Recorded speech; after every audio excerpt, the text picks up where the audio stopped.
Hi, everyone. Welcome to the Empower Sounds podcast. My name is Mahika, and if you're listening to this episode, you are overwhelmed. Now, as someone who often gets overwhelmed and overstimulated and stressed out, I have learned how to navigate this a little bit better. I lived alone for a year, I lived abroad, and it was the best year of my life, but there were weeks that I really felt that all the tabs were open in my brain and everything was hitting me at once, and it was a lot to process and a lot to get through.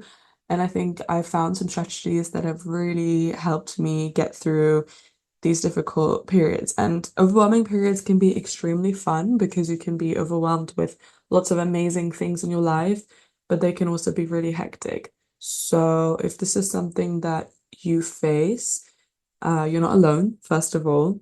We are going through it together, and I'm going to give you some things that worked for me. And if they work, please reach out and let me know through the podcast Instagram. So let's get started. When you're overwhelmed, it's basically this feeling of having all the tabs open in your brain. It's important to develop a system in your life and in your mind.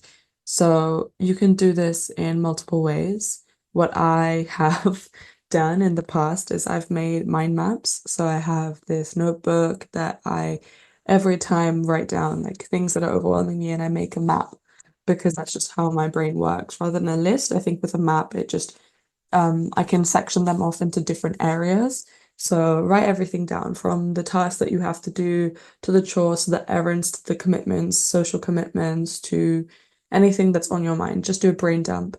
And then you have to kind of categorize them. You have to prioritize, you have to schedule, you have to delegate, and you have to discard. So I don't know if you guys have heard of the Eisenhower matrix. Personally, it's not a system that I use, but it has been helpful for other people I've seen on StudyTube and all the kind of other productivity videos and podcasts and stuff. But I think a better way for me to do it is to prioritize.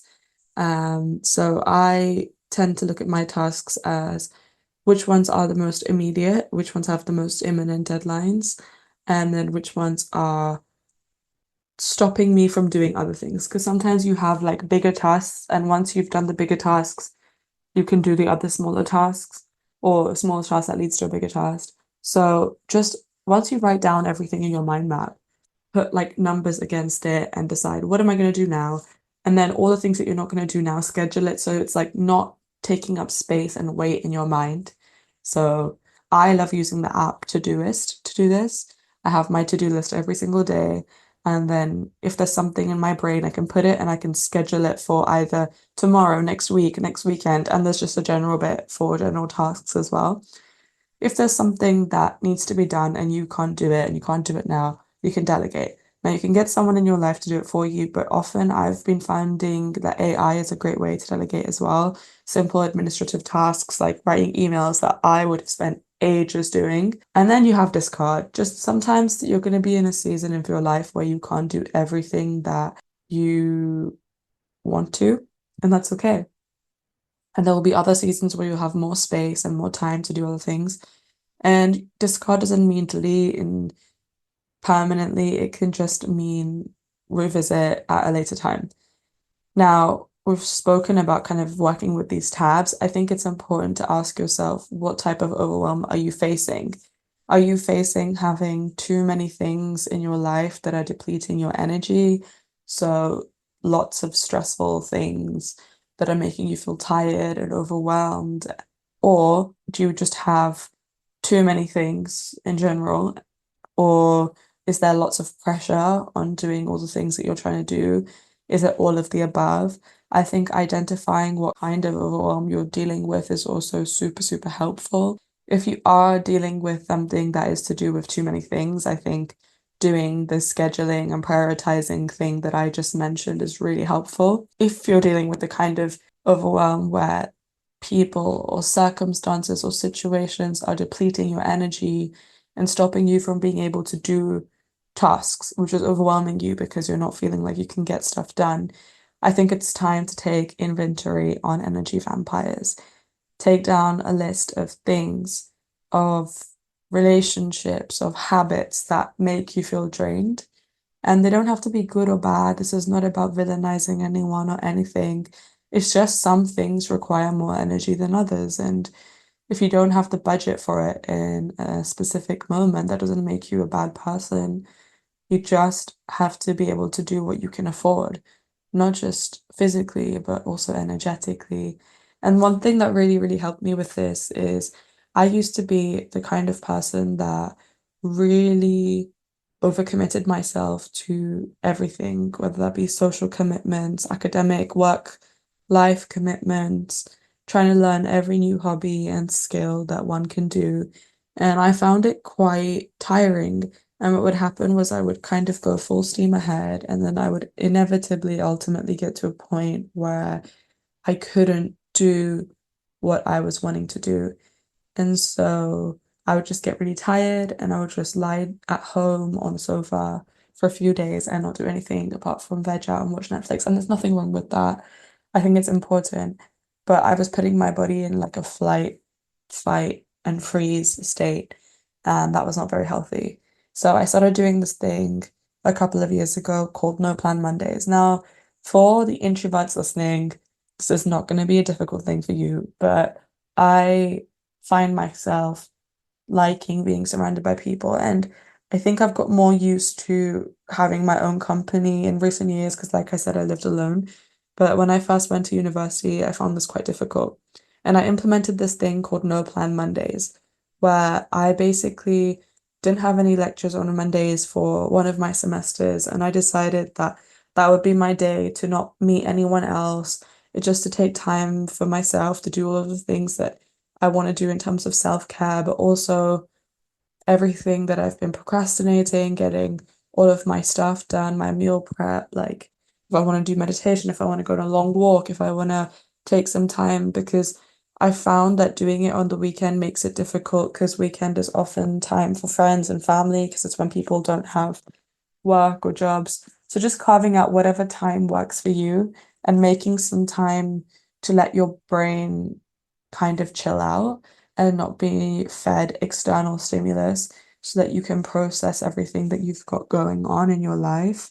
And I think you realize what's causing lots of noise and stress and where you're feeling depleted. So it doesn't have to be a whole day. You don't have to do no plan Mondays. You can do a couple of hours if you don't have the time or the capacity. Or if you don't need a whole day. I needed a whole day.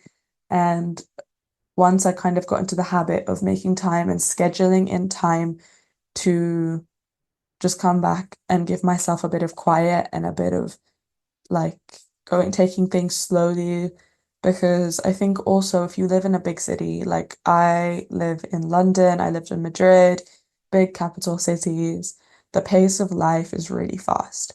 Now, when I come home and I stay home with my parents, I notice the pace of life is not as fast as it is in the city where everyone is always in a rush to go and be doing something at every point.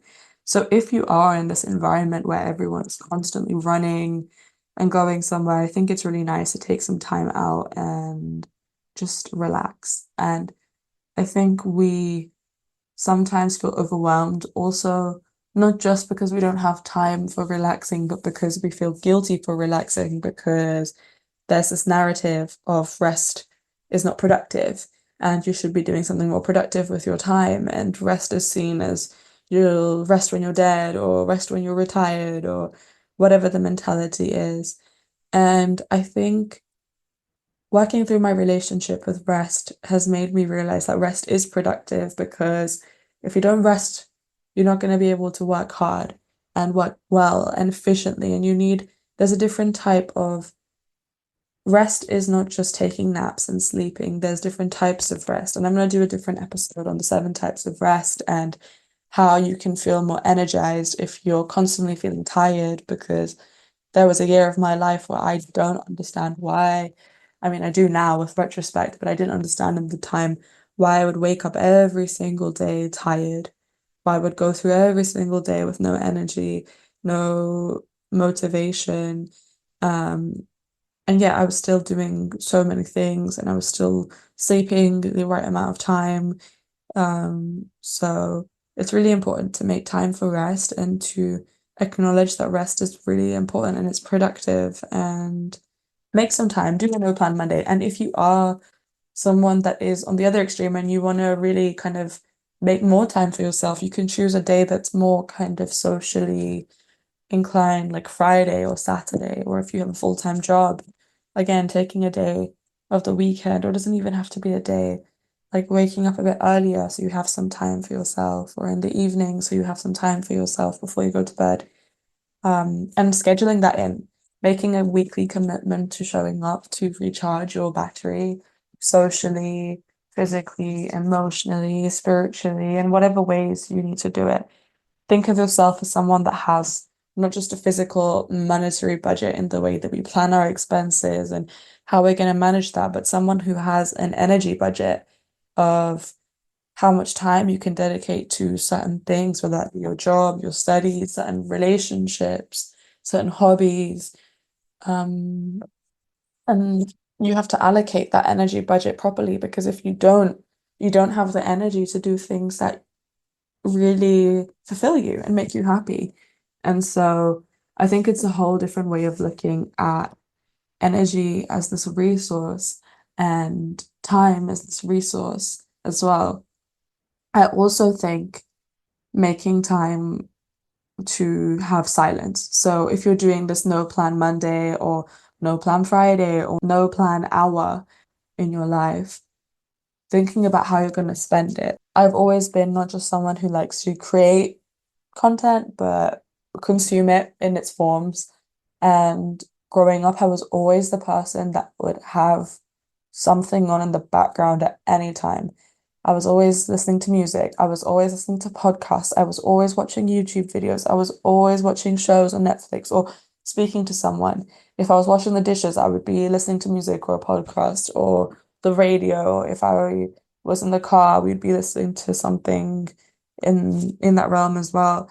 And what it meant was I was just not used to silence. And the only time I had proper silence, like even in the shower, I listened to music and podcasts, or when I was in the gym, music, podcasts, YouTube videos, stories, audiobooks. And I thought that was me being as productive as I can and just kind of getting the most out of every moment. And then I realized I was overstimulating myself and I was oversaturating my brain. And I think it's important to make time for intentional silence. And that sounds really boring. And it sounds like one of those people that's telling you to meditate. And in the past, I would roll my eyes if someone said that to me and said, "Oh, you need to make time for intentional silence." I would say, "Oh, shut up. So boring. I don't need that." And I think it's important because if the only time that you're silent is when you're trying to sleep, your brain is not going to be able to have time to process all the things that you're feeding it, whether it be your own thoughts and feelings, but also all the stuff that you're trying to learn or consume or watch or experience, all the conversations, and you're going to find it hard to sleep. And even if you don't find it hard to sleep, the quality of your sleep is not going to be good. And that's going to impact your health. It's going to impact your energy. It's going to make you feel more overwhelmed because you're not going to have the energy budget that we were talking about. So make time for intentional silence. That can be 5 minutes, it can be 10 minutes, it can be half an hour. It doesn't have to be daily. If you can do it daily, that's amazing. I'm not sure I do it daily, but sometimes I try and do one of my activities without something in the background. If I'm going on a walk, sometimes, often not, but sometimes I'll not take my headphones. Or if I'm doing some of my chores that I need to do around the house, sometimes I won't put something on in the background. And like walking, there's something about being in movement and doing it in silence and allowing you to process your feelings in motion because that's what an emotion is. It's energy in motion. And so while you're kind of walking or cycling or running, you're able to do it in silence for a little bit. Now, I'm definitely not one of those people that can go on a run and not listen to music.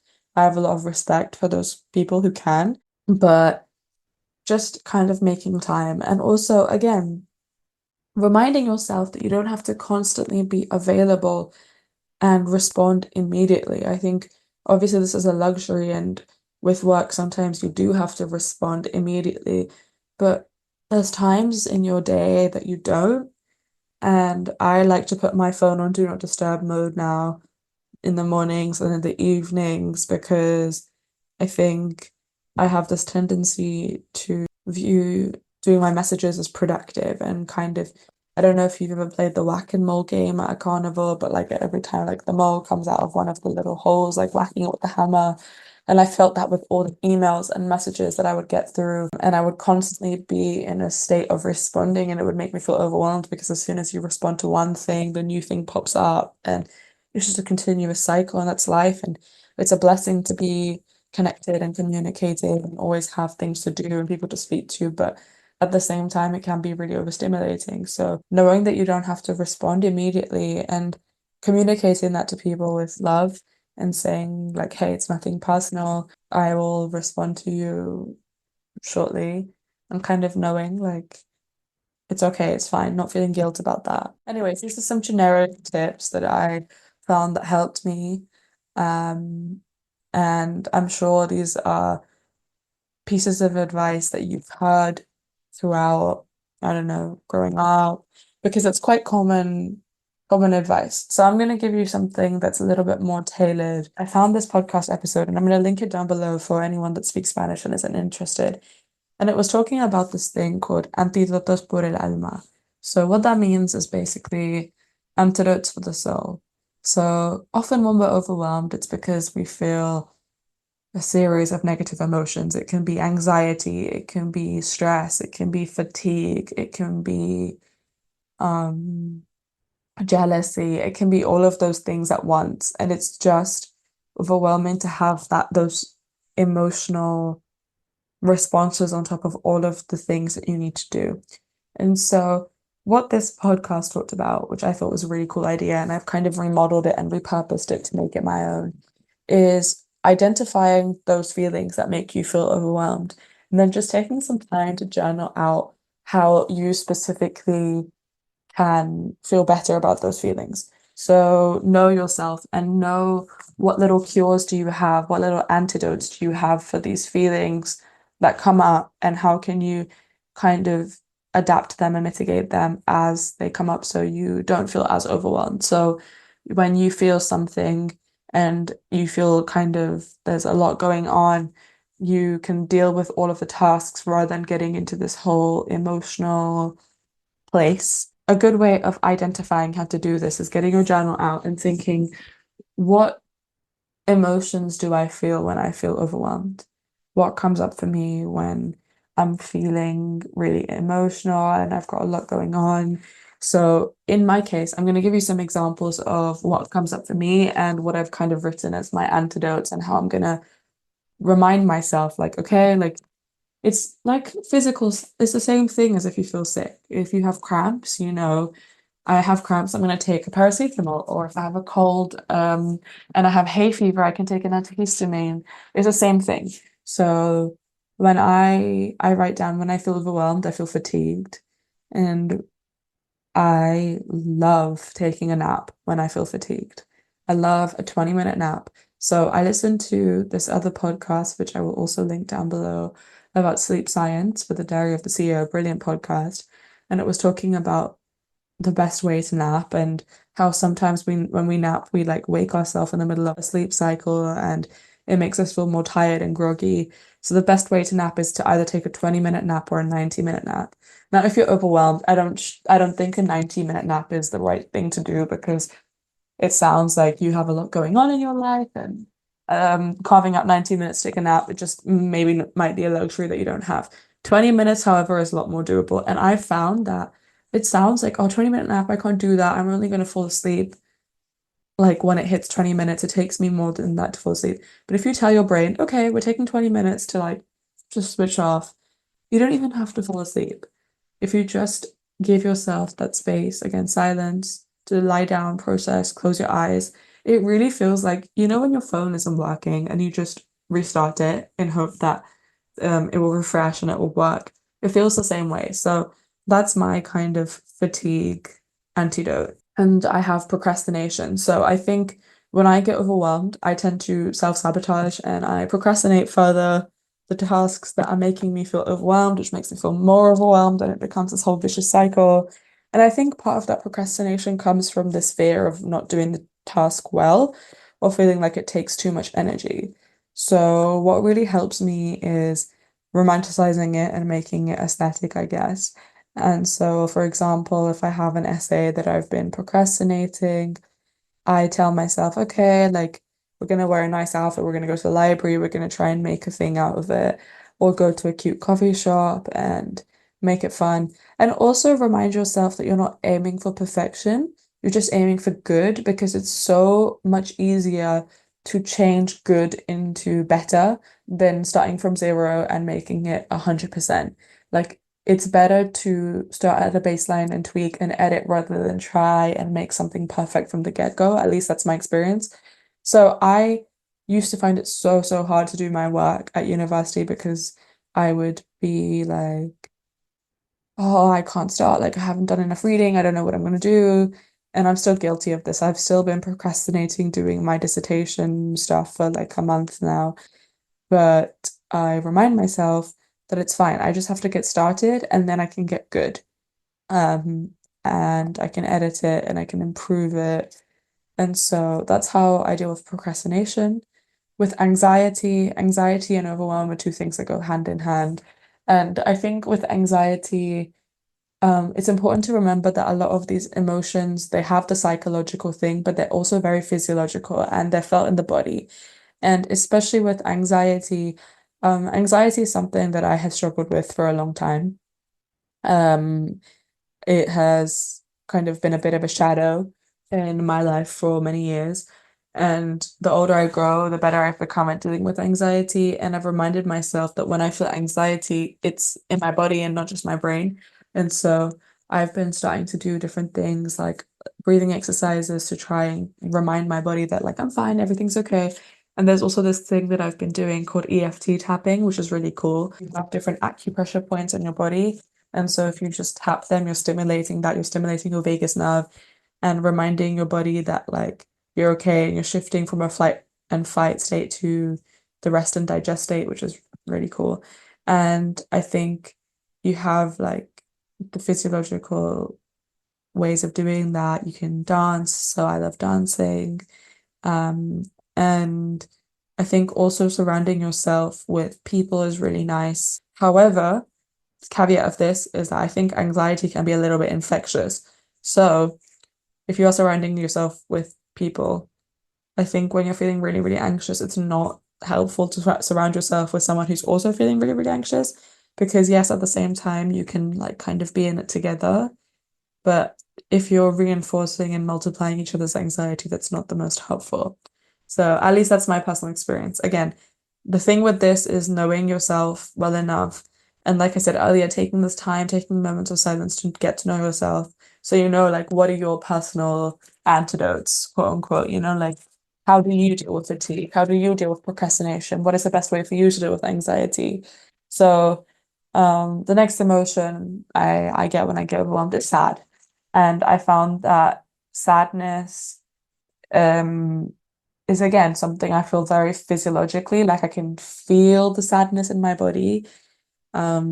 So I find doing something like running or going on a walk is really helpful. Also, I find journaling, writing down everything I'm feeling, all of the like limiting beliefs and sadness, and then kind of going back and rewriting like this is valid, but like why is it not true? And why like what are we going to do about it has also really helped me. But again, these are such personal emotions, and the way that you tend to navigate these emotions will vary because we all experience things in different ways and we all have different coping strategies. So I think it's just about kind of trial and error, and what works for me may not work for you. I'm just giving examples because they might help because you might have not had the time or the capacity to have done the self-discovery to this point and know like what works for me. So apart from sadness, I think a big thing with overwhelm was loneliness for me. I not only lived abroad for a year, but I lived alone. I didn't have roommates. And I found that to be quite lonely at times. I mean, it was a very happy time and I'm super grateful for it, but I had never lived alone and I had never spent that much time alone before. So I found I would get overwhelmed and I would isolate myself and I'd feel lonely and then I wouldn't know what to do with the overwhelm and the loneliness and then I would get sad and it would become this whole spiral of emotions. And so again, recognizing I feel lonely, um, and what can I do about that? So I started volunteering and that was amazing. That was like one of the best antidotos por el alma, one of the best antidotes. I volunteered for mental health charity and every Saturday we would go to museums with a group of older people that struggle with mental health problems and we would spend the evening together, we'd get some food, we'd talk. And it was an amazing experience because like I said, it gave this feeling of community and I think often, I mean, this is my personal response to overwhelm is I tend to isolate myself when I get anxious, when I get overwhelmed, because I think I don't have enough energy to deal with everything I'm doing, so I can't deal with like other people. And like I said earlier, you do have an energy budget and you do have to be mindful of that, but at the same time, people can give you energy. They don't just take, like it goes two ways. And I think if you're overwhelmed, having a community and having support is also super important. And if you don't have that in your life, then you can still make it. There's ways of finding it in, like I said, volunteering or making new friends or just going and surrounding yourself with other people, whether it be in a library or a coffee shop or just like walking and taking in like the fact that we're surrounded by the people and we're not just living this experience alone. So I found again the days that I wasn't volunteering and I felt lonely, just going on a walk without my headphones and just listening to everything that's happening around me was really nice. And also again reaching out to friends and being like, hey, how are you? I'm lonely. Like let's have a call, let's catch up. Um, can be really, really nice. Um, and also powerful. So apart from loneliness, often I find that when I'm overwhelmed, I also overthink. And so when you're overwhelmed and you overthink, like I said before, you have a million tabs open in your brain. And I found journaling really, really helpful. And journaling can be those exercises I told you about, prioritizing, scheduling, delegating, writing down how you're feeling, making a mind map.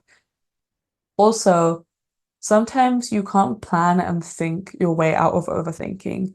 Like I said, when we feel emotions, they're not just psychological, but they're physiological. And so getting out of your head and into your body and doing exercise or surrounding yourself with people, or there's this thing called somatic shaking, which looks really crazy, but it's actually quite cool and it works. But actually, animals, when they get traumatized or scared or anxious, in nature, they tend to just shake and they shake the anxiety out. And we see this with little children as well. Like you sometimes see them having a tantrum and like moving their hands about, and that is actually their way of like releasing anxiety. And so if you just like stop thinking about it and you're like, okay, I'm just gonna shake, it just your body will know what to do. And so I found that was really really useful. So those are some of my antidotes, and these are just like personal things that I feel and things that I've identified have worked for me because again, I lived alone for a year and I spent a lot of time alone and in that time I got to experience feeling emotions that I hadn't felt or emotions I had felt and then I had to learn how to cope with them and learning about your coping mechanisms. And I'm going to do a different episode on living alone and everything I learned about it and the advice I have. And this can apply for you if you don't live alone as well. I think making time to understand what are my coping mechanisms and do they serve me and can I treat them like little antidotes and making myself feel better rather than making myself feel more overwhelmed and worse um, about how I'm already feeling. Because I think with this whole self-care advice, it's hard to not be generic because the way that you care for yourself is so deeply personal because the care that you need will be based on the experiences that you've had and the care that you feel that you kind of need to give yourself. And so I think just realizing what works for you and taking time for that is the best way to deal with overwhelm. Sharing with other people, a burden shared is a burden halved. That's what my mum used to say to me growing up. So share with your friends and family, but also understand like what do you have energy for? How are you going to delegate and prioritize? And what are you going to do first? And how are you going to plan it so that you can kind of do things in a way that they aren't depleting your energy even further? And so I think, in summary, planning, also just listening to yourself, taking time, and giving yourself kindness. I think also remembering there have been times in the past that you have been overwhelmed and you have got through it. There have been times where you have had a million things on your plate and you have got through it. There have been times that you have thought, how am I going to do it all? And you have done it. And this is not a way to promote you constantly oversaturating your life with commitments, but sometimes being overwhelmed is inevitable. It's going to happen. And I think reminding yourself that you've been there and you've got through it is a powerful way of knowing that no matter how scary, stressful, emotional it might be right now, it's gonna be completely fine. All of the times I felt overwhelmed in the past year have taught me for the future of how to deal with that emotion because I think it's a privilege to feel overwhelmed in ways because you have a lot going on. And it's amazing to have a lot going on because it means that you get to experience a lot. Sometimes overwhelm can come from a place of having a lot of unpleasant things going on in your life, and I'm really sorry if that is your experience and that's what's happening when you're listening to this. But just know that you're strong and you're going to get through it and you're not alone, and surround yourself with community and energy givers when you're in this state, and it's gonna be fun. I hope that this makes you feel better. Remember to take some time to plan, to schedule, to prioritize, to think what antidotes can I give myself for how I'm feeling in this moment. And if you have any thoughts on what I have shared today, please reach out on the podcast Instagram. It's called Empower Sounds. I will link it all in the description. If you enjoyed this, please rate and review the show. Let me know what else you want to hear. And yeah, that's all from me. Thank you, and I'll see you soon.